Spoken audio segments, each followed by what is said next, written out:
guys, it's Ashley from Best Dressed, and today I'm going to be showing you how I got these loose beachy waves.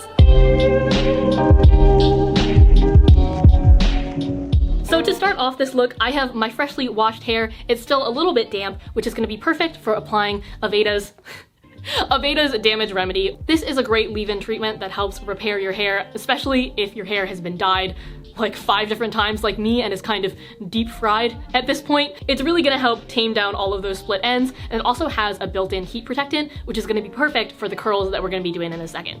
About an hour later, I just went and scrolled through a little bit too much of Reddit, and now my hair is completely dry and we're ready to get curling. I don't do anything too crazy sectioning wise. I know I've seen tutorials with like 50 different sections and that's just too much for me. So I'm pinning up loosely the top half of my hair, get a little bit of man bun action to keep it all out of the way. I'm taking my 1-inch curling iron and just taking random sections of hair. There's really not too much of a rhyme or reason to this whole method. I'm taking pieces of hair that are about yay big, I would say that's about an inch and a half, and wrapping it around the curling iron. And after I let out my curl, I always like to give it a nice little cuddle, because you know, your curls need a little bit of love too, but also for the practical reason that your hair forms its structure while it's cooling down and not while it's heating up. So holding it while it's cooling down definitely helps your curls stay in longer. To explain my super advanced method a little bit more, I'm curling away from my face, and as I go around, I'm not laying my hair super ribbon flat. I'm keeping my grip at the end so it kind of twists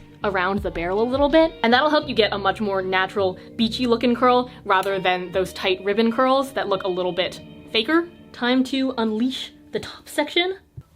Once I get to the top section, the first part that I always curl are these little face framing bits. Honestly, the rest of your hair can look pretty jank, but as long as your face framing bits look good, you're good to go. I don't hold these front sections in the curling iron too long because I don't want them to be super duper tight curls. I kind of want them more relaxed than the rest of my hair. And then we're just gonna finish up taking random sections around the top of my head. Waiting for my hair to curl. Yeah. And you know, if you mess up a curl, like this one turned out a little bit strange, we can just go back with the curling iron and kind of fix it up at the bottom. There we go. Good as new. Alright, we are all done curling, and magically, all of my limbs have emerged from this experience without any curling iron burns, which, trust me, doesn't happen all the time. You could totally stop here if you wanted more of a smooth, salon-looking curl, but today I wanted to rough them up a little bit, make them look more worn in and casual, and like I didn't just spend the past half an hour of my life curling my hair. The real question is, why did we have to spend so much effort making our hair look effortless? That's something to think about. Next up, I'm gonna spritz in some of Aveda's Texture Tonic, which will help me get a little bit more of that beachy texture. And now I'm just gonna finger comb through my hair to try to get those curls a little bit more loose and beachy.